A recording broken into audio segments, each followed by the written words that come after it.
জানি যে গরমটা না পড়েছে, কী করে তোমাদেরকে জিজ্ঞাসা করব যে তোমরা কেমন আছো? নিশ্চয়ই ভালো আছো।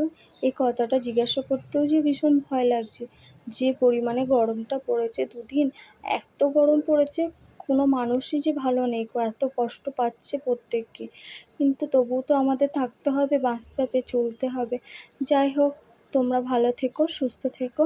আজকে চলো একটু তোমাদের জন্য অন্য ধরনের রেসিপি নিয়ে আসলাম। তোমাদের কেমন লাগে অবশ্যই জানিও। এই কথাটা ভাবলাম জিজ্ঞাসা করব না, আবার তোমাদেরকে দ্বিতীয়বার জিজ্ঞাসা করে ফেললাম। আজকে ভেবেছিলাম তোমাদের সঙ্গে একটু অন্য ধরনের গল্প করব, আমার ছোটোবেলাকার গল্প। ভেবেছিলাম যে আমরা এই পান্তাটা নিয়ে কত না মজা করে আগে খেতাম, জানো তো। এখন না পান্তা খাওয়া পুরো ভুলেই গেছি, এখন আর বাড়িতে পান্তাই হয় না।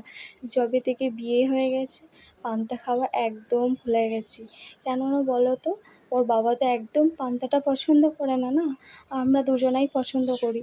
তাই দুজনার জন্য আর ইচ্ছা করে না যে একটু পান্তা করি। আজকে একটু জোর করেই এই পান্তাটা তৈরি করলাম। খুব গরম পড়লেও আমাদের বাড়িতে পান্তা হয় না। অনেকের বাড়িতে পান্তা হয়, অনেকে পছন্দ করে। অনেকে বলতে গেলে প্রত্যেকেই বাড়িতেই পছন্দ করে। রাতের দিকে যারা ভাত খায় তারা দেখি যে দিনের দিকে পান্তাটা করে রেখে দেয়, কিন্তু আমার বাড়িতে হয়ে ওঠে না। কেননা আমার বাড়িতে রাতে কেউ ভাত খায় না, রুটি খায়। ভাত খেতে গেলে আমি আর আমার মেয়েই একটু খায়, কোনো দিন মাঝে মধ্যে, তাও প্রতিদিনকার জন্য নয়। তবে আমাদের বেশ ভালো লাগে, মেয়েরও ভালো লাগে, আমারও ভালো লাগে। বর্ধমানে গেছিলাম, মেয়ের স্কুল ছুটি হয়েছিল, 1 মাস মতো স্কুল ছুটি ছিল। বর্ধমানে 1 সপ্তাহ মতো কাটিয়ে আসলাম। আর ওখানে কি পরিমাণ গরমটা পড়েছে! রাতের দিকে এত পরিমাণ গরম থাকতো, দিনেতে থাকতোই, রাতেতেও প্রচুর পরিমাণে গরম। রাতেতে প্রায় শুতেই পারতাম না বলতে গেলে।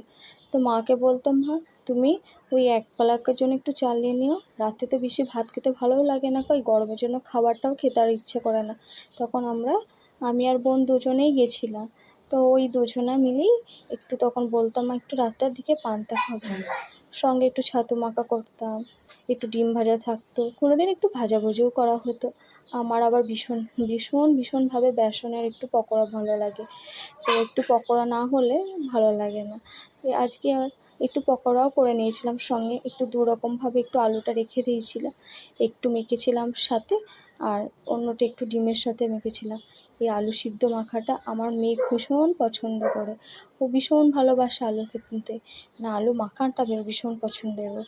তার সঙ্গে আবার ডিমের মাখাটা ওর সঙ্গে ভীষণ পছন্দ করে। চলো, আমরা যখন ছোট ছিলাম তখন আমাদের কাছে পান্তাটা যেন অমৃত ছিল। কি ভালোবাসতাম জানো তো পান্তা খেতে। এখন আর খাওয়া হয়ে ওঠে না, ওই তো একটা কারণ, বিয়ে হয়ে গেছে। সবাই যদি না পছন্দ করে, আর একার জন্য সব পছন্দর তো গুরুত্ব দেওয়া যায় না।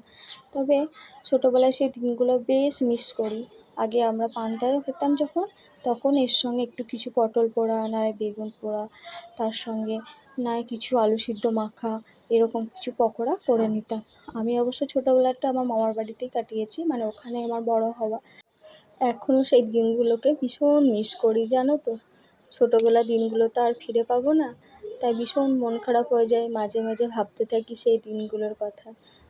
তোমরা ভালো থেকো, সুস্থ থেকো।